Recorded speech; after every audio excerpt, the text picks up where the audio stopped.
Bonjour tout le monde, on est en direct sur la chaîne Twitch de Sciences et Avenir. On est un petit peu en retard, les directs sur Twitch. C'est un petit peu comme les décollages de lanceurs de fusées, ça peut avoir un peu de retard au démarrage, mais ça y est, on est bien là. Je suis avec Patrick Michel. Bonjour monsieur Michel. Alors, je ne vous entends pas. Est-ce que c'est votre micro qui n'est pas branché? En tout cas, Patrick Michel, vous êtes dans votre micro est branché? Alors, je vous entends pas du tout. Comment on va essayer de rétablir ça? Euh, Allez-y peut-être là. Je Est-ce vous que en vous double. m'entendez? Oui, je vous entends. Ça y est. Ok. Un peu faiblement, mais je vous entends. Je vais pousser le son. Voilà, allez-y. Peut-être encore un mot. Oui, bonjour. C'est comme dans l'espace, il se passe plein de choses inattendues et on s'adapte. Voilà, c'est ça. Il faut faire preuve de résilience. Patrick Michel, vous êtes directeur de recherche au CNRS, au laboratoire Lagrange de l'Observatoire de la Côte d'Azur à Nice. Hein. Vous êtes à Nice, C'est ça. alors que moi je suis à Paris. Vous êtes responsable scientifique de mission spatiale pour l'Agence spatiale européenne, de mission spatiale vers les petits corps. Alors on pourra dire au cours de l'émission ce que sont ces mystérieux petits corps. Et vous êtes prof aussi à l'université de Tokyo au Japon. Alors, Patrick Michel, avec vous, on va parler d'espace. On va parler d'espace pour plein de raisons différentes. L'une d'entre elles, et ça n'est pas la moindre, c'est parce que Sciences et Avenir fait sa couverture sur la nouvelle conquête de la Lune. Sciences et Avenir, vous savez, c'est une rédaction d'une trentaine de journalistes, une trentaine de cartes de presse. On conçoit tous les mois différents supports de presse. Il y a le magazine mensuel Sciences et Avenir, il y a le trimestriel Sciences et Avenir, les dossiers qui est thématisé en ce moment en kiosque. Vous pouvez trouver ce numéro sur les civilisations disparues, c'est un trimestriel. Et puis il y a le MOOC, magazine Book, La Recherche, qui est lui aussi est trimestriel. Cette semaine, ce trimestre, pardon, la couverture, c'est sur l'invisible. Mais l'équipe de journalistes de Sciences et Avenir, c'est aussi évidemment du numérique. On est sur le web tous les jours avec un site web www.sciencesavenir.fr qui est quotidien et qui chronique au jour le jour l'actualité des sciences. Alors ce mois-ci, dans le magazine papier, là on voit un screenshot, merci Émilie, du site web de Sciences et Avenir. Oui, et Émilie et Valentin, hein, qu'on ne voit pas à l'écran, mais sans lesquels il n'y aurait pas ce direct. Donc merci à vous deux. Alors, la nouvelle conquête de la Lune, c'est le programme Artemis. Artemis, bon, d'abord, quelle est la philosophie de ce programme? On va commencer par le commencement. Ça consiste en quoi, Artemis? Alors, Artemis, ça consiste à retourner sur la Lune, mais de façon pérenne.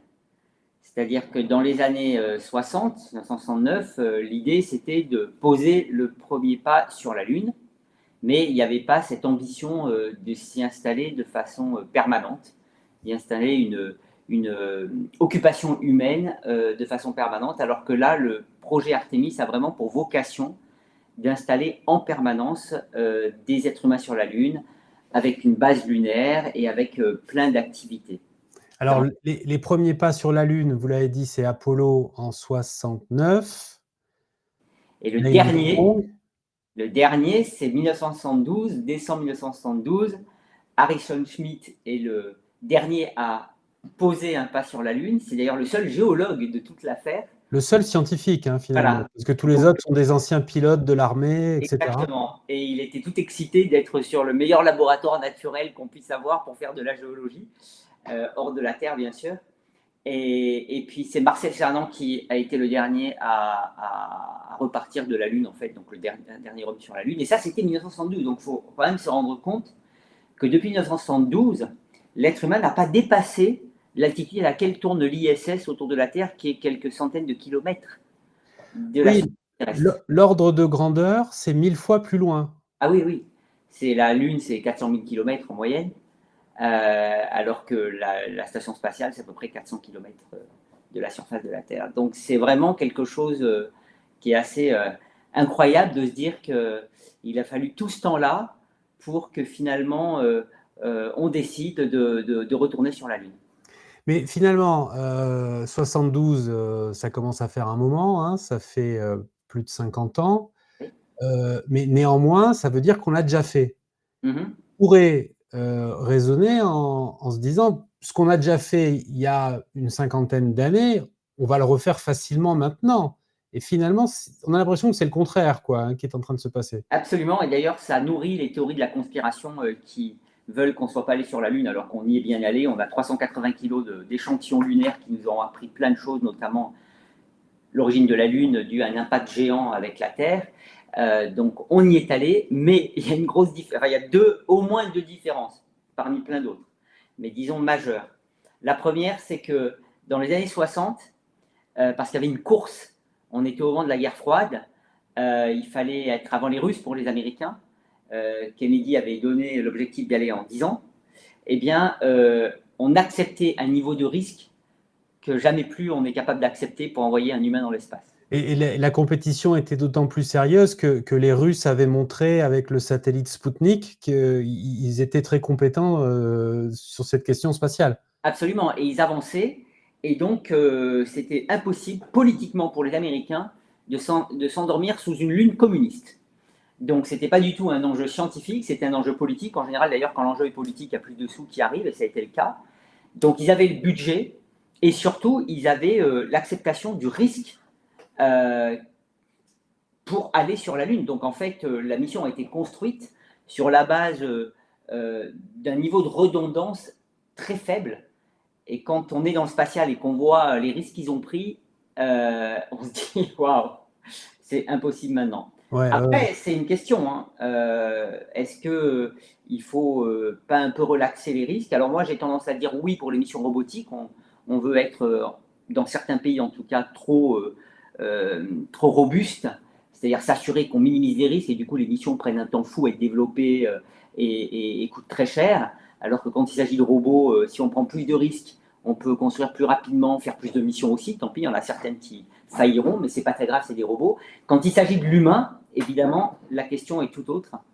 Et donc, c'est pour ça que le niveau de risque qui était peut-être acceptable dans les années 60 ne l'est plus actuellement. Et la deuxième raison, c'est mais que… excusez-moi, sur la question du risque, ça s'est traduit par de réelles catastrophes, puisque en 67, il y a eu la perte du premier équipage. Absolument.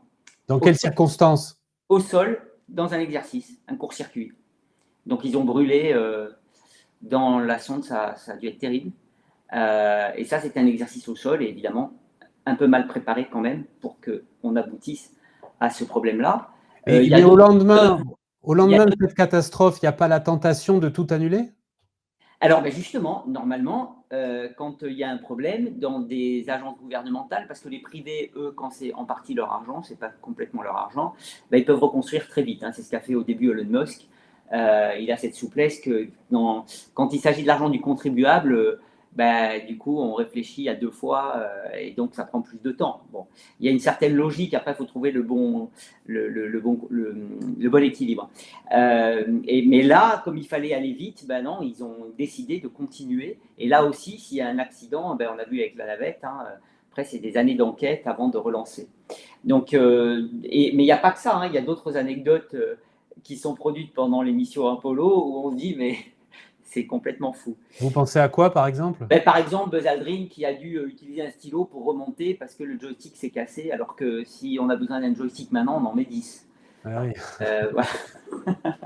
Donc ça, c'est des anecdotes sympas, mais qui montrent que oui, voilà, on n'est plus à la même époque et on n'est plus capable de prendre ces risques. Et alors, l'autre chose que je voulais dire, c'est que les technologies embarquées sur les missions lunaires d'Apollo datent de plus de 50 ans, et certaines n'existent plus. Et parfois même les langages informatiques qu'on utilisait pour les logiciels, c'est plus les mêmes.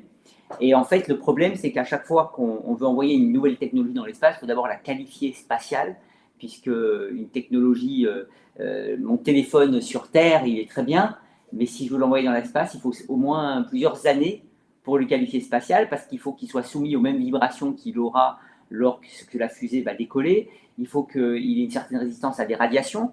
Et il y a toute une compatibilité électromagnétique avec tous les autres instruments. Enfin, il y a énormément de tests à faire pour s'assurer qu'un instrument qu'on a sur Terre pourra être valide dans l'espace. Et bon, ça, on sait le faire, mais sauf que quand les technologies changent, on est obligé de refaire toutes ces validations, donc ça prend du temps. Voilà. Et à propos par exemple, de la puissance de calcul, on entend dire ou on lit régulièrement qu'il y a davantage de puissance de calcul dans un smartphone d'aujourd'hui que dans l'entièreté de la fusée du programme Apollo. Ah ben oui, mais d'ailleurs, je peux prendre mon exemple. Vous savez, je fais des simulations d'impact, donc j'essaie de faire des simulations d'impact sur des astéroïdes dans l'ordinateur. On l'a fait en vrai après avec une mission, la mission DART de la NASA. On pourra en Et parler. voilà. Au début des années 2000, j'ai écrit le premier papier avec mes collègues qui ont fait la première simulation entière de la destruction d'un astéroïde. Et qui ont montré d'ailleurs que quand, entre Mars et Jupiter, des astéroïdes se rentrent dedans, la plupart des fragments sont en fait des agglomérats parce que quand un corps est détruit, eh bien, les morceaux solides se suivent et ont tendance à se réaccumuler et former donc des agglomérats de roches. C'est pourquoi la plupart des astéroïdes ne sont pas des roches monolithiques, mais plutôt des agglomérats. Tout ça pour dire que les simulations à l'époque me prenaient des mois de calcul. Des mois. C'est-à-dire que je touchais sur l'ordinateur démarre et j'attendais plusieurs mois, et c'était même parfois 6 mois pour avoir le résultat du calcul. Et j'ai fait un petit exercice, j'ai refait une même simulation de l'époque avec maintenant les outils actuels, en plus on a amélioré les modèles informatiques, etc. Et une simulation qui prenait plusieurs semaines prend maintenant quelques minutes. Ah oui, Donc c'est énorme. Mmh. Énorme. Donc rien qu'en une décennie, sur des ordinateurs déjà basés sur les mêmes technologies, à part qu'on les fait évoluer, on a des on a des ordres de grandeur d'augmentation de la rapidité des calculs. Alors, il y a une autre différence importante entre le programme Apollo et le programme Artemis, c'est au niveau du financement. À l'époque d'Apollo, comme c'était justement dans le cadre d'une compétition géopolitique acharnée entre les États-Unis et l'Union soviétique, les États-Unis n'ont pas rechigné à mettre la main à la poche, quoi. Voilà, c'est pour ça qu'il y a toujours deux enveloppes budgétaires. Il y a l'enveloppe politique qui visiblement s'en fond, et puis il y a l'enveloppe scientifique qui, elle, est bien contrainte. Donc c'est bien de tomber dans l'enveloppe politique parce que là, il y a plus de marge de manœuvre. Alors là, c'est en train de revenir en fait, hein, parce que c'est vrai que quand le programme Artemis a démarré, quand Trump est arrivé au pouvoir en 2017, eh bien, c'était effectivement, c'était pas, même s'il le souhaitait, pas évident que le Congrès accepte le financement. Là, on est en train de changer un petit peu de contexte géopolitique, puisqu'il semble y avoir une sorte de compétition entre la Chine et les États-Unis. Et donc, ça remet un petit peu de budget dans l'équation, parce que du coup, il y a aussi maintenant une volonté politique à nouveau, une sorte de course qui n'est pas à au même enjeu, je pense, que celui qui était à l'époque de la guerre froide, d'où le fait qu'il faut quand même passer par le Congrès avec certaines réticences, etc., mais qui quand même permet de mettre de l'huile dans la machine. Mais les Chinois prétendent que dès 2030, ils seront en mesure d'envoyer des taïkonautes, hein, puisqu'on appelle comme ça les astronautes chinois, sur la Lune. Donc il y a une vraie compétition pour savoir qui sera le premier à y retourner. Oui, et je dois dire que là, j'ai tendance à penser maintenant que c'est plutôt les Chinois, s'ils tiennent leur objectif, qui seront les premiers. Je peux me tromper, c'est peut-être enregistré, mais je vois que le programme Artemis est quand même embarqué dans un concept très compliqué. Alors, on va en parler de ce concept, mais pour finir sur les Chinois, qu'est-ce qu'on en sait réellement du programme du retour de la conquête à la Lune des Chinois en termes d'alunisseurs, en termes de lanceurs, en termes de… Alors, ils ne communiquent pas beaucoup. En général, on sait une fois que ça réussit que quelque chose s'est produit. Mais donc voilà, on ne peut pas dire grand-chose, mais ce qu'on peut voir quand même, c'est l'accélération du volume de missions qu'ils sont capables de faire et qui réussissent. Donc, ils ont quand même posé un atterrisseur sur Mars, ce que nous, en Europe, on n'a pas encore réussi à faire. Ouais. Et ils ont démarré bien après nous. Ils ont ramené un échantillon de la face cachée de la Lune, Ouais. qui est incroyable. Là encore, l'Europe ne l'a jamais fait.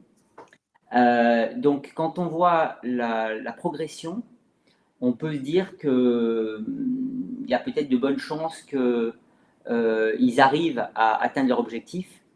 Et ça, par contre, c'est parce qu'il y a aussi une vraie volonté politique là-bas, dans un système qui n'est pas le système démocratique que l'on connaît aux États-Unis aussi, et qui fait que peut-être que ça permet d'aller beaucoup plus vite, évidemment. Alors, il y a des avantages et des inconvénients, mais quand il n'y en a qu'un seul qui décide, c'est sûr qu'on peut aller plus rapidement. Et Alors, ils ont aussi des gens extrêmement compétents. Les étudiants chinois que nous recevons aussi en France nous démontrent une compétence, et ils ont le nombre. Alors, peut-être une question d'un de nos internautes, Nyarla Topdeck, qui demande quel est l'intérêt d'aller sur la face cachée, tel que l'ont fait les Chinois.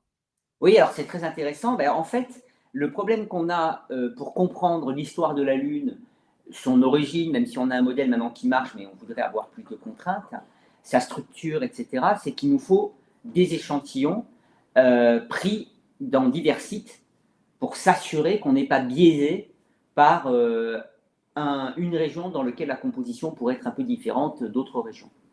Et donc, tous les échantillons qui ont été ramenés de des missions Apollo sont revenus en fait de la face que l'on voit, et en particulier d'une même région, en gros. Donc, pour pouvoir s'assurer qu'on a des échantillons qui sont représentatifs de toute la Lune, ben, il faut prendre à plusieurs endroits, et donc la face cachée. Merci Nyarla Topdeck pour cette question. Bonjour à CyberAssas1 et bonjour à Galactique 3787. Patrick Michel, le programme Artemis, si on en parle aujourd'hui, c'est parce que le deuxième volet du programme, Artemis 2, devait partir en février. Finalement, apparemment, ça sera plutôt le mois de mars. En quoi il consiste ce deuxième volet du programme Artemis?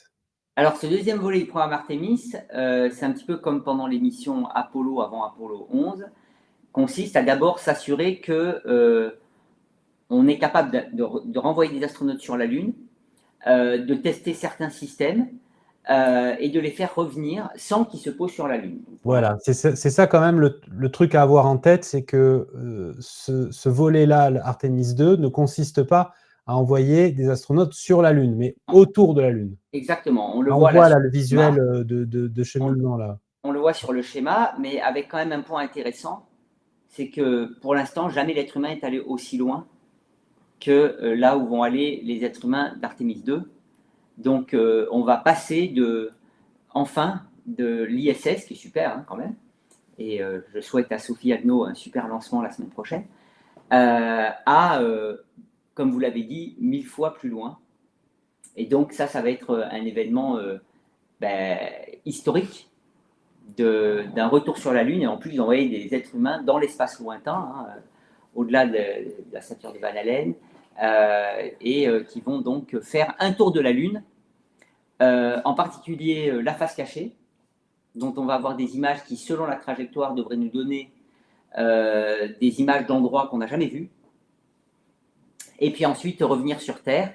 Ça va nous permettre de tester complètement le véhicule Orion, dont le bouclier thermique a subi quelques problèmes dans Artemis 1. Alors, le véhicule Orion, parce qu'en fait, pour commencer au cheminement on a un énorme lanceur qui s'appelle le Space Launch System. On l'a vu tout à l'heure en photo, là, et puis il est sur les petits schémas. C'est la fusée telle qu'on se l'imagine. Alors, celle-là, elle est orange. Imagine, sauf qu'ils ont mis un temps énorme à la développer. Hein. Il y a eu énormément de problèmes. C'est une fusée extrêmement complexe, et elle a été enfin prête, hein, puisqu'elle a déjà été utilisée une fois. Et là, l'idée, c'est que dans cette fusée, on va transporter le véhicule Orion avec un module européen qui est en fait le module qui contient la propulsion, les systèmes énergétiques, etc. Au sommet de la fusée, il y a le module Orion, voilà, qui est l'habitacle dans lequel il y aura nos 4 astronautes. Exactement. Et qui va d'abord être aidé par un module européen qui va l'aider finalement à être propulsé. Ce véhicule Orion, alors il va y avoir plusieurs passages autour de la Terre. D'ailleurs, les astronautes vont en profiter pour vérifier les systèmes et faire quelques autres vérifications, y compris de leur comportement, etc. Et puis ensuite, on va élever un petit peu l'orbite et on va aller sur une trajectoire translunaire qui va permettre justement d'aller vers la Lune. Et à un moment donné, cette trajectoire va devenir naturelle, c'est-à-dire qu'en fait, l'attraction de la Lune va suffire à guider la trajectoire de la sonde, du véhicule Orion, pardon, jusqu'à son retour sur Terre. Mais donc, c'est l'équivalent, vous le disiez tout à l'heure, d'Apollo 8, c'est C'est ça? ça, Ça veut exactement. dire que, parce que vous disiez tout à l'heure, jamais l'humanité n'est allée aussi loin dans l'espace. Au moment d'Apollon 8, ils sont allés aussi loin dans l'espace. Alors, il me semble que la distance à laquelle à vérifier, hein, on a plus de 7000 km de distance de la Lune sur la face cachée, il me semblait que c'était la distance maximale qu'on avait atteint avec la Terre, mais c'est à vérifier. D'accord. Alors, une question cyber-assassin. Vol autour de la Lune à 10 km ou plus près? Oui, on est à combien de kilomètres de la Lune? Ah non, on n'est pas à 10 km. On est plutôt dans les 5-6 000 km, il me semble. Je l'avais noté, 6 513 km de la Lune exactement. Donc, non, 10 km, ça serait très, très, très, très près. Et là, c'est vraiment un passage qui est déjà très bien, hein, parce que là, ils vont pouvoir avoir des belles images de la Lune. 10 km, c'est la vitesse c'est l'altitude d'un avion de ligne, non? Oui, c'est ça, ouais. Hein? Non, non, non, non, on est beaucoup plus loin. Et là, c'est vraiment, encore une fois, hein, on ne veut pas se rater quand on a des êtres humains. Donc, on ne veut pas prendre de risques. Et pour ça, il faut faire plusieurs étapes. Et celle-là, je dirais, elle est normale, elle est naturelle. On teste d'abord le véhicule Orion jusqu'à l'arrivée autour de la Lune. On voit comment les astronautes se comportent, comment ils subissent les radiations. D'ailleurs, ils vont embarquer avec eux plusieurs expériences scientifiques, dont notamment ils vont embarquer une espèce de tissu pour voir comment est-ce qu'il évolue avec les radiations. Donc c'est un truc qui mime les organes Mhm.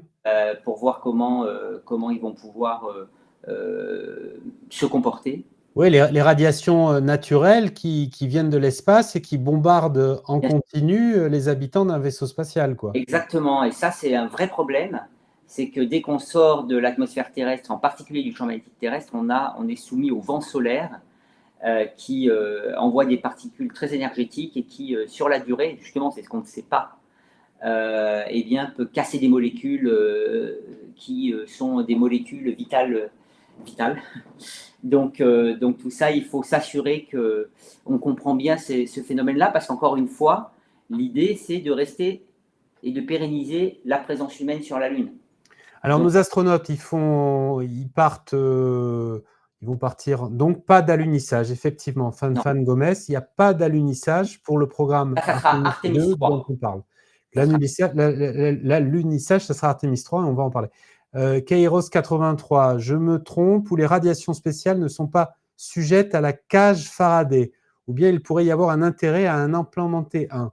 Oui, alors non, malheureusement, là, il faut beaucoup de plomb. On pourrait mettre des couches de plomb énormes, et donc comme 1 kilo coûte très cher à envoyer. C'est bien le problème pour le retour, la mission pour aller sur Mars. Alors, il va falloir trouver peut-être des composants qui permettent d'altérer un petit peu la traversée de ces rayons cosmiques et des radiations solaires, mais pour l'instant, on n'a pas.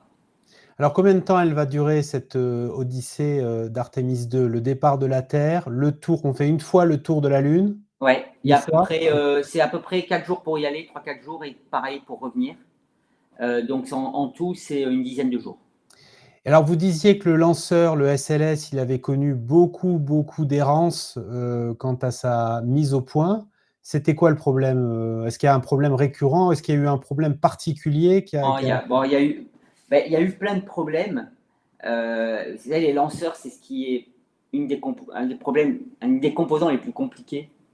C'est pour ça qu'on dit rocket scientist quand on évoque quelqu'un de très brillant, parce que c'est vraiment une science où on a même, j'allais dire, un problème physique, thermodynamique incroyable, c'est qu'on a du matériau à 3000 degrés avec du moins 200. Donc on a des écarts de température énormes, et donc tout est On la centré. voit là, vous pouvez peut-être nous la décrire, là, le lanceur là. Ouais, ben là, vous voyez le lanceur, donc c'est tout en haut, on met donc dans la coiffe le module Orion le module européen, c'est ESM, hein, le module européen, il me semble, je ne sais plus quel subitement, donc de Airbus. Et puis en dessous, ben, on a la fusée avec les carburants, et donc c'est tout ça qui doit emmener dans l'espace l'équipage et la capsule. Et moi, Dans Science et Avenir, on écrit qu'il y a 3 millions de litres de… mais c'est phénoménal. Moi, ce qui est vécu des lancements de missions, des missions en plus, soit dont j'étais responsable, la mission ERA de l'Agence spatiale européenne récemment, la mission DART de la NASA un peu avant, les deux par une Falcon 9, et puis la mission Osiris-Rex de la NASA qui a ramené un échantillon d'astéroïdes, c'était en 2016 le lancement par un Atlas 5. Donc c'est des missions qui vont aller dans l'espace interplanétaire, donc ils demandent pas mal d'énergie, c'est absolument impressionnant. Le bruit, la quantité. Donc on voit que pour s'extraire de la gravité de la Terre, il faut aller à 11,18 km par seconde, et c'est une énergie phénoménale. Donc effectivement, c'est des bombes, hein. Et donc le moindre petit problème… C'est des bombes maîtrisées, quoi. Oui, voilà, mais justement, maîtriser absolument parfaitement, à un niveau en plus quand on met des êtres humains, qui est encore un cran au-dessus du niveau qu'on pourrait éventuellement tolérer pour des fusées qui embarquent des missions robotiques. Alors, on a une question de connaisseur, là, Kairos83. En parlant des différences de température, est-ce qu'il est envisageable d'utiliser des moteurs Stirling en addition aux panneaux solaires? Ah, C'est une colle. Bon, alors on va se en renseigner. addition aux panneaux solaires, Peut-être que pas comment notre les panneaux internaute solaires, a un lien à nous mettre en commentaire qui oui, parce que je ne pourront… sais pas comment les panneaux solaires ils aideraient pour le lancement, parce que tout est mis dans la coiffe et tout le reste est avec des composants qui permettent de subir des températures. Donc je ne vois pas trop, mais il peut peut-être élaborer. Alors, il y a un autre internaute qui était déçu, qui disait comment il n'y a pas d'alunissage. Alors, l'alunissage, ça sera pour Artemis 3. Alors là, c'est encore plus complexe. Là, on passe à des ordres de grandeur au-dessus de complexité. Et je dois dire que je m'interroge toujours pourquoi on a besoin de cette compliquer l'existence à ce point-là. Il doit y avoir une raison. Alors, dites-nous, parce que c'est quoi le scénario d'Artemis 3 Alors, le scénario d'Artemis 3. qui implique Elon Musk et SpaceX? Voilà, donc le scénario d'Artemis 3, donc on a le SLS qui va envoyer le véhicule Orion en orbite terrestre et ça va être en parallèle pas mal de fusées Starship qui vont envoyer un élément qui est en fait le Starship HLS qui doit atterrir sur la Lune, mais qui nécessite plusieurs réalimentations de carburant. Je crois qu'il y en a 14 autour de la Terre. Donc il faut envoyer des tas de fusées pour mettre du carburant dans ce truc-là. Ensuite, les astronautes qui sont dans Orion vont être transférés dans ce module qui doit descendre sur la Lune, qui est en fait un espèce de long tube, qui fait plusieurs dizaines de mètres de haut. Et celui-ci doit poser les astronautes sur la Lune, avec la complexité que, quand je vois ce cylindre pas très épais, avec une base pas très large, alors que la Lune, elle n'est pas nécessairement complètement plate, je m'interroge, mais bon. Et ensuite, une fois que les astronautes ont déposé, ont fait des choses sur la Lune, ils reviennent dans ce module qui repart les ramener dans le véhicule Orion près de la Terre. Ensuite, lui part en orbite hyperbolique et ensuite, ils reviennent sur Terre. Donc, on a des étapes absolument incroyables qui, pour l'instant, ne sont pas bien testées, hein, parce qu'on voit les Starship, les problèmes qu'il y a, il faut envoyer plusieurs, il faut qu'ils soient dockés, qu'ils puissent se réalimenter, enfin voilà. Et puis, l'inquiétude de cet alunissage avec quelque chose de très haut. Je dis ça parce que j'ai moi-même, avec l'Université de Tokyo, une expérience à bord d'Artemis 3 qui doit être déposée par une mallette donnée aux astronautes. Et là, la NASA, évidemment, demande des critères de sécurité. Il ne faut pas que la mallette elle ait des choses tranchantes, évidemment, pour les camps des astronautes. Enfin, il y a plusieurs choses. Quand je vous dis que dès qu'on a l'homme dans l'espace, on prend toutes les précautions et ça complexifie tout, mais c'est normal. On voit du coup voilà, tous les chemins compliqués pour arriver à retourner sur la Lune. Et c'est pourquoi d'ailleurs la NASA a donné en parallèle d'autres contrats pour voir d'autres options que l'option d'Elon Musk, parce que pour l'instant, elle est soumise à plein de problèmes. Alors, il y a justement, oui, Fan Gomez écrit, sachant les soucis d'alunissage des missions qui ont voulu se poser. Il y a Jeff Bezos qui attend patiemment qu'Elon Musk se plante là avec le Ah Starship. ben oui, là, il y a même une compétition à l'intérieur des États-Unis pour avoir le contrat. Et du coup, ben, pour l'instant, on est un petit peu dans l'attente, avec encore des tas de choses à tester. Donc, objectivement, je ne vois pas comment on pourra avoir un Artemis 3 en 2028 qui est capable d'atterrir et de déposer des êtres humains. Ce qui laisse à penser que les Chinois, ils seront avant, comme C'est vous pour le ça disiez. que je disais ça. Moi, je souhaite évidemment que, enfin, à la limite, moi, je suis sans frontières. Je souhaite qu'on arrive rapidement à retourner sur la Lune parce que c'est génial. L'Europe est impliquée avec Artemis, donc évidemment, on souhaite que ce soit le programme Artemis qui nous offre les premières images d'un être humain sur la Lune. Mais c'est vrai que je suis un petit peu pas très optimiste quant aux échelles de temps annoncées, compte tenu des problèmes qu'il y a encore à régler. Alors, justement, là, vous avez mis plusieurs fois, vous avez dit quand on envoie des humains dans l'espace, quand on. Bon. Cairo 83 pose une question sur cet aspect-là des choses très particulièrement. Pourquoi envoyer des humains plutôt qu'un robot multifonction?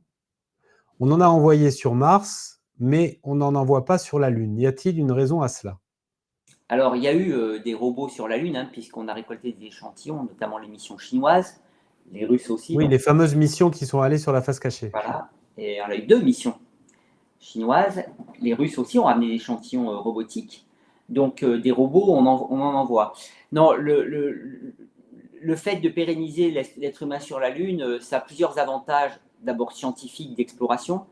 Mais je dirais que on peut trouver des arguments pour dire qu'on n'a peut-être pas besoin de l'être humain sur la Lune pour faire de la science. Parce qu'évidemment, le coût de l'envoi d'un être humain est incroyablement plus grand que le coût de l'envoi de robots. Donc en envoyant 1000 robots, évidemment qu'à un moment donné, on aura ce qu'un être humain ferait rapidement. Mais il y a quand même un volet, il y a plusieurs volets. Il y a un volet, je dirais, inspirationnel. Franchement, le jour où un être humain se repose sur la Lune ou sur Mars, c'est incroyable. C'est-à-dire qu'on s'identifie à ça et je pense que c'est très important parce que ça montre jusqu'où l'être humain lui-même peut aller pour explorer. Et c'est un message important aussi bien pour les jeunes qu'on a besoin de remotiver et pour le public en général qui, évidemment, ça parle plus un astronaute qu'un robot. Et il ne faut pas le négliger, ça. C'est très important parce que les problèmes qu'on a réglés sur Terre sont majeurs, avec le réchauffement climatique, par exemple, les ressources, etc. Et si notre vie est passée à gérer des problèmes angoissants, compliqués, ben voilà, ce genre de moment inspirationnel, d'abord réunit tout le monde entier, indépendamment de qui sera le premier. Évidemment que ceux qui sont dans la course auront un petit peu des frustrations, mais je crois qu'à un moment donné, tout ça, ça s'efface. Et du coup, ça donne l'énergie pour régler d'autres problèmes. En plus du fait qu'il faut minimiser les risques, ça oblige à développer des technologies et de les pousser aux frontières de ce qu'on est capable de faire. Et après, ça en a des répercussions sur l'utilisation terrestre. Oui, il y a Donc, beaucoup la d'inventions raison, terrestres qui viennent du bien domaine sûr. spatial. Je sais pas, on peut en citer? Oui, alors, on parle du téflon, du velcro, par exemple, qui vient du spatial. Après, on entend beaucoup de choses appliquées, donc il faut trier. D'ailleurs, j'ai un doute sur le téflon, mais en tout cas, il y a eu énormément. Et même d'ailleurs pour les missions robotiques, ça vaut aussi, hein, parce qu'on soumet les instruments à des radiations, etc., qui font qu'ils sont super robustes. Après, même sur Terre, ça vaut. Mais avec l'être humain, c'est encore plus important. Et puis le jour où on est sur la Lune, c'est pareil, on va exploiter les ressources sur la Lune. Ça va nous permettre de comprendre comment on peut fabriquer, par exemple, du carburant avec de l'hydrogène et de l'oxygène sur la Lune, comment l'eau, on peut la gérer. Et là aussi, malheureusement, il faut qu'on se mette dans des conditions extrêmes avec cette motivation pour trouver des solutions qu'après on peut peut-être utiliser sur Terre, parce que l'eau sur Terre aussi est une ressource qui peut être rare. Donc il y a énormément de raisons d'abord de s'émerveiller, de voir des êtres humains qui vont sur la Lune. Ça nous montre à quel point on peut pousser nos limites. Et puis aussi des raisons objectives, technologiques, etc. Scientifiquement, évidemment, mais je sais qu'on peut retourner l'argument dans l'autre sens en disant qu'en envoyant plein de robots, peut-être qu'on arrivera à faire le job. Mais c'est quand même plus sympa quand ce sont les humains qui le font. Donc moi, je soutiens cela. Je connais beaucoup de scientifiques qui ne sont pas sur la même lignée que moi, mais je pense que c'est très bien. Et puis, vous savez, moi, je vois quand on a un astronaute avec nous, on a encore plus de public, donc il nous aide à aussi attirer les jeunes vers la science et à intéresser le public aussi à la science. Donc, c'est vraiment pour moi très important. Les robots pourraient aller sur la Lune pour préparer le terrain en attendant l'arrivée des astronautes. C'est le message qu'écrit Cairo. Alors, j'ai pas Oui, mais en fait, il écrivait. alors en fait, c'est déjà le cas. C'est déjà le cas parce qu'on a des missions qui ont été en orbite autour de la Lune et on a des missions qui ont atterri robotiquement. Et c'est grâce à ça qu'on connaît mieux la Lune et que ça nous a aidé au choix d'où on allait poser les astronautes. En l'occurrence, comme on était intéressé à l'eau, ils s'intéressent au pôle sud parce que c'est là qu'on peut trouver potentiellement de l'eau, parce qu'il y a des cratères qui ne voient jamais le Soleil et donc qui ont de la glace d'eau. Et donc, c'est grâce à ces missions robotiques qu'on a aussi guidé la stratégie de retour sur la Lune et où on doit aller pour pérenniser une présence humaine. Donc, les robots sont de la partie. Ce scénario pour pérenniser une présence humaine dans l'espace ailleurs que sur Terre, on dit souvent que c'est un préalable à la conquête de Mars. Je pense à cette question en lisant le commentaire de Cyberassassin. Oui, nous avons besoin de données sur les effets sur le corps humain. En allant sur la Lune, on aura des données sur les effets d'un séjour dans l'espace sur le corps humain. Mais est-ce que c'est vrai? Est-ce qu'il faut vraiment repasser par la Lune pour ensuite, éventuellement un jour, aller sur Mars? Est-ce qu'on ne pourrait pas chanter une étape et aller directement sur Mars? Alors, c'est ce que voulait faire le président Trump quand il a commencé son mandat. Et puis, finalement, il en est revenu parce qu'il y avait aussi cette histoire qu'il veut être le premier à poser un être humain sur un autre corps que la Terre avant les Chinois et Mars. C'est pas possible. Donc, hop, on repart sur la Lune.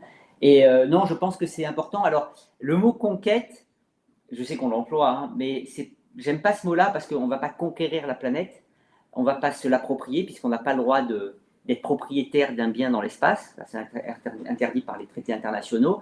Et par contre, ce que les législations peuvent faire, c'est ce qu'elles ont fait, le Luxembourg, les Américains, c'est pouvoir en faire du business. Mais on ne peut pas se l'approprier. Donc, ce n'est pas une conquête. Et par ailleurs, je dirais que c'est encore moins une conquête qu'on ne va pas amener les êtres humains sur Mars. Il n'y a pas de plan B pour nous. Hein. La seule planète sur laquelle l'être humain est voué à rester, c'est la Terre. Ça, vous n'y croyez pas au projet d'Elon Musk C'est pas une question d'y croire, c'est qu'on ne peut pas défier les lois de la physique. On va probablement aller sur Mars pour faire de l'exploration, pour faire de la science. Et donc, certains êtres humains, dont certains de nos astronautes, peut-être Thomas Pesquet ou Arnaud Prost ou Sophie, pourront avoir cette possibilité d'être parmi les premiers qui iront sur Mars, mais ça ne sera pas pour y installer de façon pérenne une grande quantité d'astronautes ou même pour pouvoir remplacer la Terre. C'est-à-dire que c'est une vocation d'exploration scientifique et d'exploration tout court. On a besoin de ça, de pouvoir explorer des nouveaux continents, mais on ne va jamais changer de planète. L'espace n'est pas fait pour nous.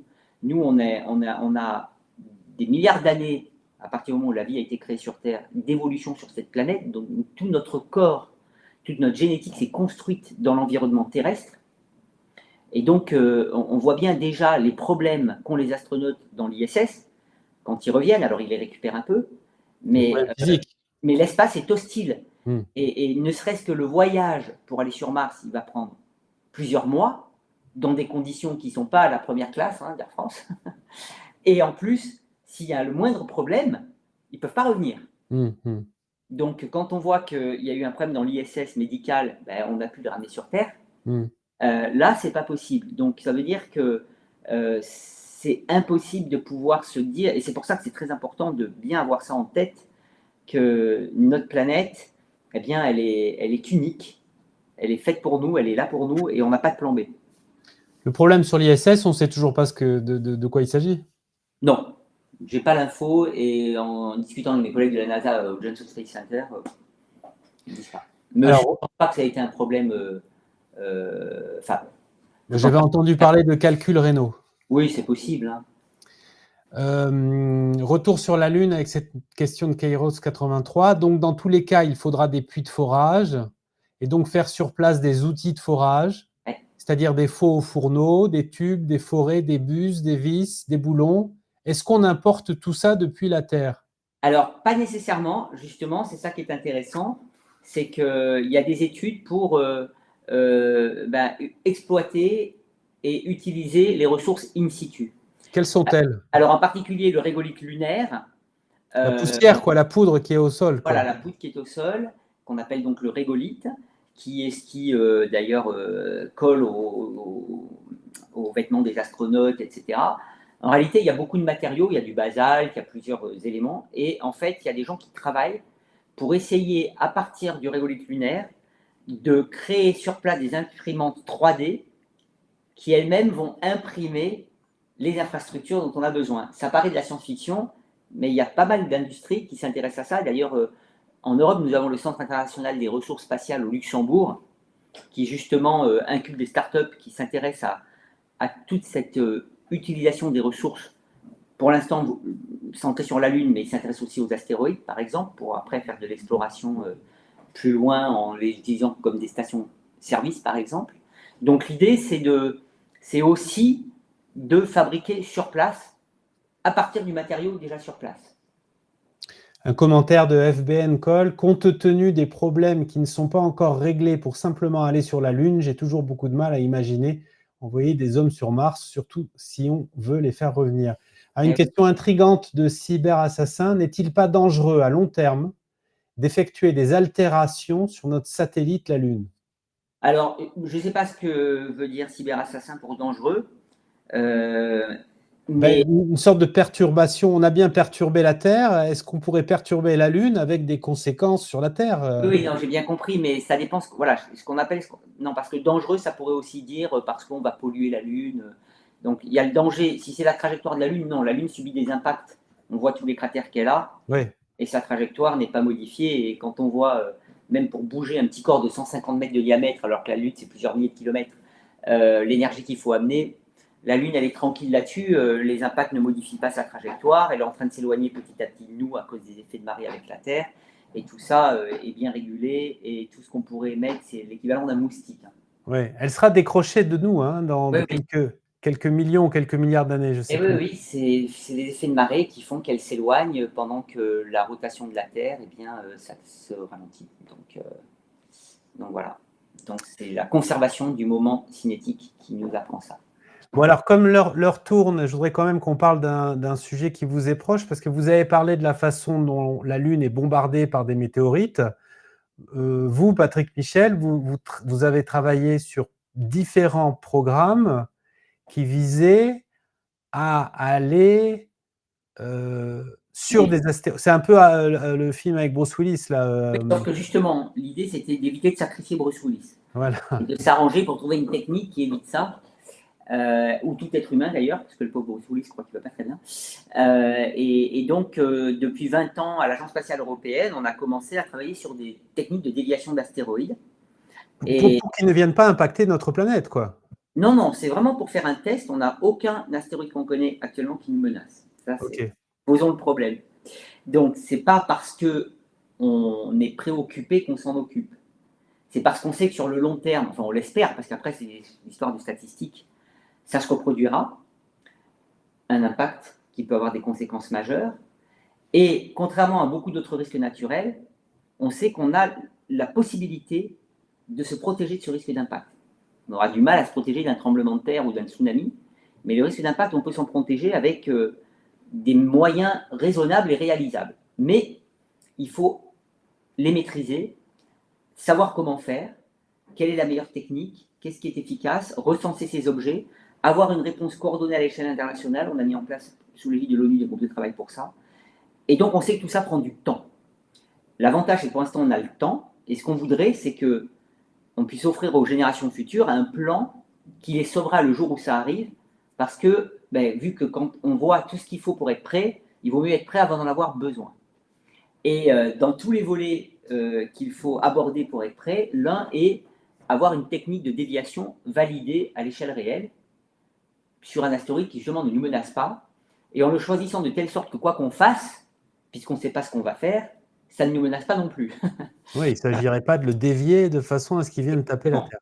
Donc tout ça a été bien fait, et les premières études, on les a faites en Europe, à l'Agence spatiale européenne, début des années 2000. Il aura fallu 20 ans d'efforts pour concrétiser. Donc je dis aux jeunes, vous voyez, quand vous avez des rêves, ne pensez pas que c'est pas parce qu'ils ne se réalisent pas le lendemain même que vous ne pourrez pas les faire aboutir, mais ça prend du temps, des efforts, des échecs en cours de route, de la persévérance, et travailler avec des gens compétents avec qui vous aimez travailler. Bref. Alors, de quelle façon ça s'est concrétisé, ce projet? Alors ça s'est concrétisé finalement en partageant les efforts entre la NASA et l'Agence spatiale européenne. Donc au départ, on avait vraiment un projet européen, une idée européenne, qui consistait à envoyer un projectile, donc une sonde artificielle avec ses panneaux solaires, ses moteurs et tout, sa caméra qui lui permet de naviguer, de s'orienter, à très haute vitesse, 24 000 km/h sur un astéroïde. Et un orbiteur était là pour mesurer l'effet de la déviation et à quoi ressemble l'astéroïde après l'impact, pour valider les techniques et les simulations numériques que l'on fait, qui nous permettent de les utiliser pour d'autres scénarios, il faut les valider à la grande échelle, à l'échelle d'un astéroïde. Et donc, elle doit pouvoir nous dire, si jamais on a fait un cratère, elle doit pouvoir reproduire le cratère, ou si on a déformé l'astéroïde, elle doit pouvoir reproduire la déformation. Donc, c'était ça le concept. Et puis, pour la faire courte, mais j'ai écrit un livre chez Odile Jacob qui raconte toute cette histoire. Ah, mais il faut nous donner les références, oui. Voilà, c'est à la rencontre des astéroïdes, mission spatiale à la défense de la planète. Le chapitre 6, publié en 2023, est consacré entièrement à l'histoire de l'élaboration de cette mission et des échecs en cours de route où j'ai beaucoup pleuré. Donc je raconte ça tel que je l'ai vécu. Et tout le début de la défense planétaire, il est suivi par un livre qui va sortir en mai, qui cette fois-ci est consacré aux derniers événements qu'on a eus de défense planétaire, dont le premier cas, voilà, merci, le premier cas avec une préface de magnifique astronaute Jean-François Clairvoy. Un petit scoop, le prochain est préfacé par Brian May, le guitariste du groupe Queen. Bon, bref. Ah oui, oui, oui. Voilà, et qui est un astrophysicien, il nous aide beaucoup dans nos missions. Super. Et je vais parler notamment du premier cas où on a eu un seuil dépassé de probabilité d'impact avec la Terre de 1%, qu'on a éliminé d'un astéroïde qui s'appelle 2024 YR4, qui fait 50 mètres de diamètre, et je raconte comment on a réussi en un mois à vérifier la probabilité et éviter le problème, plus tout le développement des missions en cours. D'ailleurs, je fais un petit aparté, cet objet-là, 2024 YR4, donc n'a plus de probabilité d'impact avec la Terre, mais il a 4% de probabilité d'impact avec la Lune en 2032. Ah oui.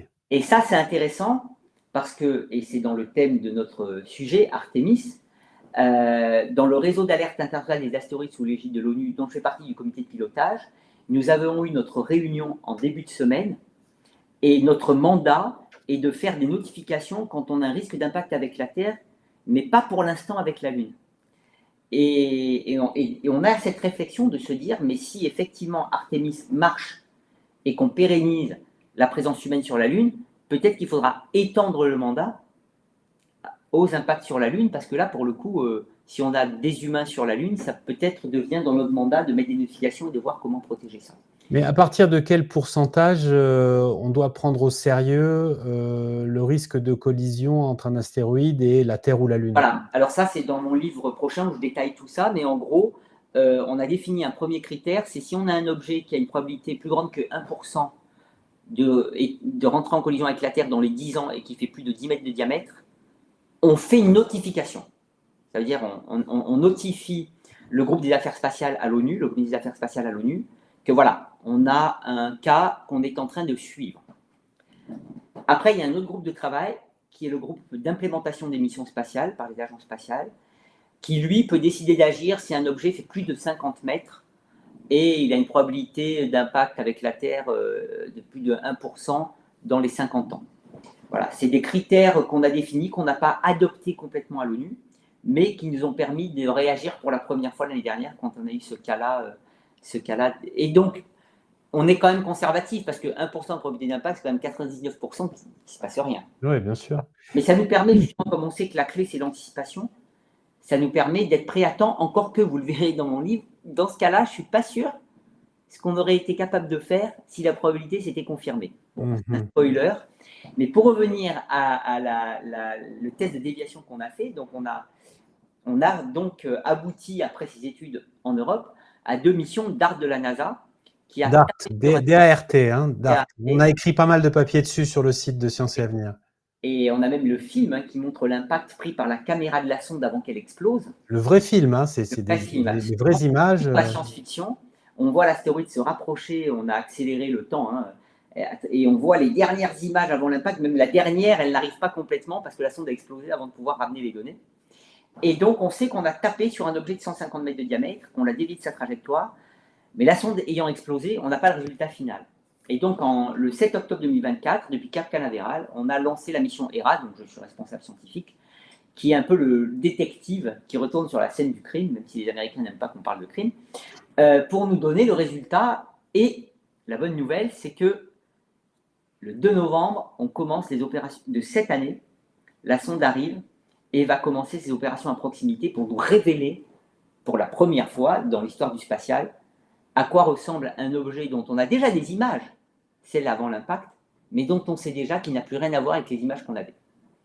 Mais on sait qu'il a été complètement bouleversé par l'impact? Ah, il a été complètement bouleversé, ça c'est sûr. Il y a eu une quantité phénoménale de matière éjectée. Ouais. Il y a eu une queue qui s'est étendue à plus de 10 000 km de l'astéroïde, qui était toute la poussière émise, poussée par le vent solaire. Comme et donc, on s'attend non seulement, parce que c'est un astéroïde double, on a dévié la petite lune, on le voit sur ma couverture. Qu'est-ce que vous appelez un astéroïde double? C'est ce qu'il y a sur la couverture de mon livre. Vous voyez, on a 2 objets, l'un qui tourne autour de l'autre, comme la Terre et la Lune, mais en petit. Donc, le gros s'appelle Didymos. C'est celui le plus éloigné sur ma couverture, en fait. Et il fait 800 mètres de diamètre, autour duquel tourne Dimorphos, qui est exploré par les 3 modules que vous voyez. On a vu la Terre, mais à mon avis, il est beaucoup plus gros que ça. Qui fait 150 mètres de diamètre. Cette lune tournait en 11h55 autour de Didymos, et on sait que l'impact de DART a réduit cette durée de 33 minutes. Donc maintenant, la lune tourne en 11h22 autour de Didymos. Mais ça veut dire en fait que l'impact a d'abord les rochers qu'on voyait sur la surface. Voilà, là ici on voit. Qu'est-ce qu'on voit? Vous pouvez nous les décrypter? Alors là, on voit un travail qu'on a fait avec une collègue de l'université de Berne, qui a consisté à reproduire par simulation les images que vous voyez en haut, qui sont des images stéréoscopiques faites par Brian May. Donc, si vous aviez les bonnes lunettes, vous pourriez, ces 2 images se réuniraient en une seule en 3 dimensions. Vous voyez un double. Elles sont prises à 2 angles légèrement différents. L'image de dessus, c'est en fait un petit CubeSat, donc c'est une petite boîte à chaussures qui a été déployée par DART 15 jours avant l'impact, CubeSat italien appelé Licia Cube, qui a survolé donc Didymos et Dimorphos quelques minutes après l'impact de DART. Il nous a produit cette première image où on voit la matière qui est éjectée de la petite lune en bas à gauche. Donc la matière éjectée. Et ce que vous voyez en dessous, c'est une simulation numérique qui a réussi à reproduire les mêmes caractéristiques de direction et de vitesse de cette matière éjectée. Et qui nous dit d'ailleurs que si ces simulations sont correctes, on a complètement déformé Dimorphos. On n'a pas laissé un cratère, on l'a carrément complètement déformé. D'accord. Mais en fait, il y a eu tellement de matière éjectée qu'on s'attend aussi qu'une grande partie se soit redistribuée sur Didymos et même fait des impacts sur Didymos, donc le gros. Donc ça veut dire que les 2 corps dont on a des images avant l'impact, pas seulement Dimorphos mais aussi Didymos, vont probablement avoir des caractéristiques très différentes de celles des premières images, mais on ne sait pas exactement. Donc ça va être une surprise géniale. Et évidemment, on va beaucoup communiquer là-dessus, on va faire un gros événement pour vous révéler à quoi ressemble un objet qui a subi le premier test de déviation d'astéroïdes. Et ça sera à partir du mois de novembre. Cette mission va rester 6 mois autour de Didymos et Dimorphos et alors il y a une sonde principale qui fait 1,2 tonnes avec ses panneaux solaires, des tas d'instruments, mais mi-janvier, on va déployer 2 CubeSats. Donc, c'est encore une fois des boîtes à chaussures qui vont s'approcher plus près de Dimorphos. Les opérations seront gérées par le CNES, notre centre d'études spatiales. Un des CubeSats contient un radar français aussi, mon collègue Alain Éric à Grenoble, qui va sonder l'intérieur de Dimorphos. C'est la première fois qu'on sonde l'intérieur d'astéroïdes. Et donc, ça veut dire qu'à un moment donné, on va avoir dans le système 2 objets naturels qui tournent l'un autour de l'autre et 3 objets artificiels dont il va falloir s'assurer que les orbites voilà, sont bien gérées par le CNES pour qu'ils ne nous rentrent pas dedans. Donc ça va être absolument fabuleux, c'est la première fois qu'on fait ça. Et donc voilà, c'est une actualité qui intervient cette année, au mois de novembre. Donc c'est le programme ERA. C'est le programme ERA, voilà. Et ça, on est très content. Et il est suivi, puisqu'on est en train de le développer, du programme RAMSES, qui a été financé par le conseil ministériel de l'ESA en novembre dernier. Enfin, on avait déjà une partie du financement, mais il fallait que les États membres de l'ESA approuvent la partie restante qu'il nous fallait pour continuer à développer. Donc, je suis aussi le responsable scientifique pour l'ESA, et avec une collègue italienne d'ailleurs de Padoue. Et donc, RAMSES doit être lancé en 2028, donc c'est dans 2 ans à peine. Donc, c'est la même architecture que ERA pour aller vite. En fait, on est en train d'apprendre comment monter des missions rapidement. ERA a été monté en seulement 4 ans, alors que c'est une mission complexe, hein, comme je vous ai montré. RAMSES doit être monté en encore moins de temps. L'idée, c'est aussi de montrer qu'on est capable de faire des missions plus rapidement, pitié. Et aussi, ça sert pour la défense planétaire, parce que si un objet venait vers nous, eh ben, on veut pouvoir monter des missions de reconnaissance rapide pour nous dire à quoi il ressemble avant de le dévier. Oui, des objets qui peuvent être des satellites agressifs. Parce que je pense au programme Toutatis. Oui, là, non, nous, on s'intéresse aux astéroïdes, pas Voilà. aux satellites artificiels. Le programme Toutatis, donc c'est un programme de la défense nationale qui vise à utiliser un satellite d'observation et un satellite d'intervention qui serait capable de détecter une agression, alors pas venant d'un vaisseau spatial, mais venant d'un satellite d'une puissance étrangère hostile, quoi. Oui, mais là, il y a une petite différence. Alors, c'est que les orbites des satellites visés ne sont pas les mêmes que les orbites d'astéroïdes. Et donc, arriver à atteindre un astéroïde, c'est très différent d'arriver à atteindre un objet en orbite autour de la Terre. Donc, ça pose des contraintes de timing de lancement, de masse acceptable dans un lanceur, etc. Donc, c'est quand même une problématique un peu différente. Et c'est pourquoi il faut qu'on s'entraîne à faire des missions plus rapides. Et donc, RAMSES est une coopération avec le Japon qui va nous offrir le lanceur H3, un imageur d'infrarouge thermique et des panneaux solaires flexibles. Mais surtout, c'est pour aller voir un astéroïde qui passera très près de la Terre le vendredi 13 avril 2029, donc à 32 000 km de la Terre, donc à moins d'1 dixième de la distance de la Terre à la Lune, à l'intérieur de l'orbite des satellites géosynchrones, hein, ceux qui nous montrent le même point sur la Terre tout le temps. Ouais. Et donc, il fait entre 300 et 400 mètres de diamètre, ce qui veut dire qu'on verra sa lumière à l'œil nu dans la nuit du vendredi 13 sous un ciel dégagé. Depuis la France ? Voilà, il fera nuit sur une zone qui couvre la France, l'Afrique, une partie du Moyen-Orient. Et donc, c'est tellement spectaculaire parce que ça se produit une fois tous les 7000 ans en moyenne, un tel objet qui passe si près, qu'on a réussi à faire adopter par l'ONU une résolution qui donne à l'année 2029 le nom de l'année mondiale de la sensibilisation aux astéroïdes et à la défense planétaire. Ah oui. Pour d'abord organiser des événements avant l'approche de l'Apophis, puisqu'il s'appelle Apophis, pour rassurer les gens. Il ne va pas nous tomber dessus. Oui. Là, je sais que ça va partir en vrille. Voilà, en vrille. Donc, il ne va pas nous tomber dessus. Les préparer à ce passage, parce que quand la mission Ramsès arrivera, elle va d'abord étudier les propriétés initiales de ces astéroïdes. Elle va déployer 2 CubeSats, comme sur ERA. L'un va se poser avec un sismomètre français, ma collègue Naomi Murdoch, elle les a eu super héros. Premier sismomètre qu'on pose sur un astéroïde parce qu'il va passer tellement près de la Terre que la surface va vibrer et on va voir comment les vibrations sismiques se propagent, ce qui nous renseigne sur la structure interne, combiné avec le radar sur l'autre CubeSat, toujours mon collègue Alain-Éric de Grenoble, qui va sonder l'intérieur d'une autre manière. Et surtout pendant le passage, et tout ça aussi c'est pour voir comment les forces de marée terrestres peuvent modifier la structure ou créer des mouvements de surface sur l'astéroïde. Il va passer tellement près qu'on s'attend à ce que les forces de marée puissent perturber la surface. Et comme on comprend encore mal comment les astéroïdes répondent aux forces externes qu'ils subissent, voilà, là, jusqu'à présent, toutes les interactions qui ont eu lieu, c'est avec des opérations humaines pour récolter des échantillons, pour taper dedans. Là, la nature fait le job pour nous. Elles offrent les forces et on n'a qu'à observer le comportement.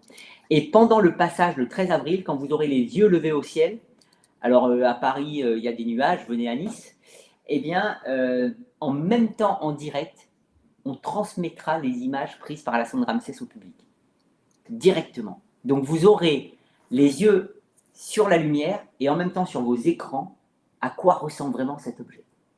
Sachant que jusqu'à maintenant, on a toujours été surpris par ce qu'on a vu directement. Donc c'est pour faire le lien avec la Lune, c'est un peu comme quand pendant l'émission Apollo, les astronautes étaient sur la Lune, les gens voyaient ça à la télé, et puis certains dans leur jardin, là où la Lune était visible, voyaient la Lune dans le ciel. Et ça reste dans la mémoire collective. Donc on est en train de préparer tout ça, le timing est très serré, pour l'instant tout se passe bien, et donc voilà, on va pouvoir vous émerveiller avec ces missions-là en pleine actualité. C'est quel mois? Vendredi 13 2029, mais quel 13 mois? avril. Avril. Donc Voilà. l'astéroïde du vendredi 13, visible à Ouais, l'œil alors nu, c'est c'est sûr quand qu'il même va chauffer les esprits. Hein. ce que je raconte dans mon livre là, qui va sortir, c'est que c'est quand même, on n'a pas fait fort au niveau communication dans le sens où normalement on cherche à rassurer les gens. En fait, il faut savoir que nous, en défense planétaire, ce qu'on appelle la défense planétaire, c'est se protéger du risque d'impact. Contrairement à ce que certains médias, parce que j'ai entendu ça parfois dans des journaux, veulent croire, quand on fait une annonce, c'est pas pour faire peur aux gens. On n'a pas besoin de ça et on ne va pas chercher des budgets en faisant peur. Ça marche plus de toute façon. Au contraire, on veut rassurer, on veut expliquer qu'on n'a pas de menace, mais qu'on se prépare et qu'on anticipe. On a les moyens de le faire, mais il faut le faire. Et là, pour le coup, on a tout raté avec Apophis. Tout d'abord, vendredi 13, pour les superstitieux, ça va être un challenge.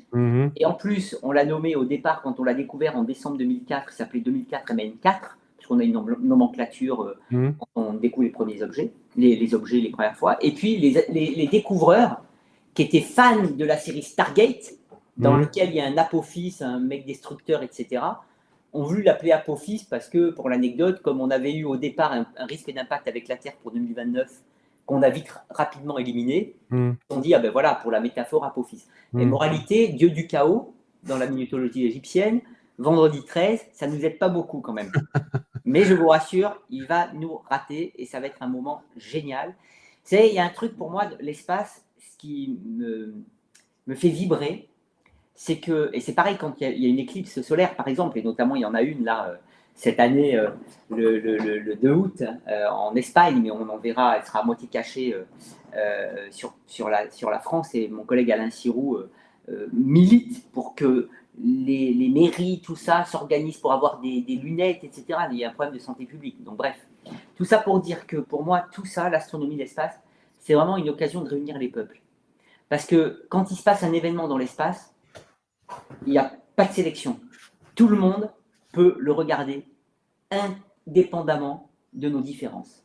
Et ça, je trouve que c'est vraiment génial. On a besoin de ces moments qui unissent les peuples, parce qu'on est en particulier dans des contextes géopolitiques très tendus. Ouais. On voit, nous, au niveau scientifique, que ça ne change pas notre vie, ça crée des difficultés pour interagir avec certaines personnes, mais nous, on a envie d'interagir, et tout le monde a envie d'interagir, parce que la science n'a pas de frontières. Et quand ça se passe dans le ciel, ben là, il n'y a personne qui peut dire « vous ne pouvez pas regarder ».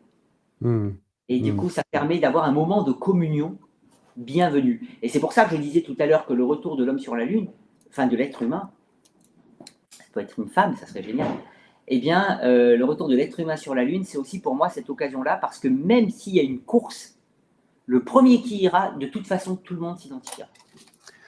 Bon, mais c'est super cet enthousiasme, Patrick Michel, qui est communicatif. Ça fait presque 1h15 qu'on discute, on a mordu sur notre horaire de fin, donc on va peut-être se diriger vers la conclusion de ce direct. Peut-être une dernière question, Patrick Michel. On a l'impression qu'il se passe plein de trucs au niveau de l'espace. C'est un nouvel âge d'or? Alors oui, je dirais ça. Par exemple, pour moi, je suis un spécialiste des petits corps, surtout.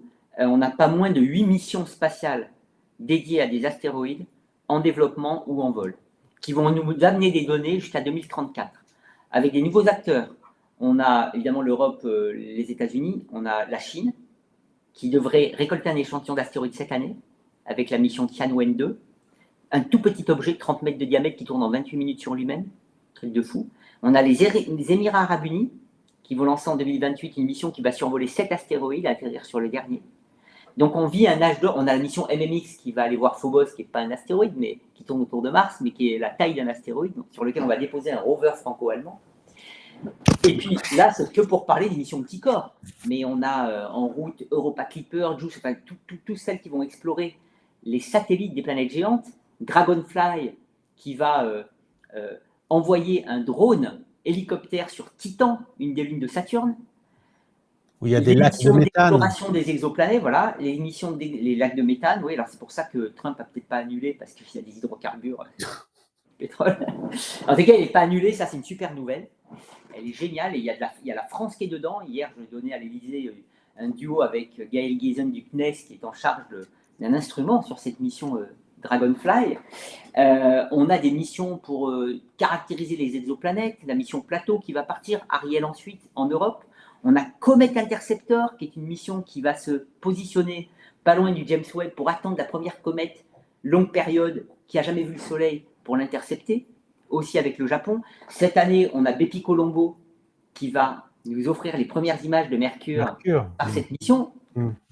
Et j'en passe, et excusez-moi si j'en oublie, on a Euclide en ce moment pour la matière noire. Enfin bref, je crois que là, on a de quoi se réjouir et c'est très important.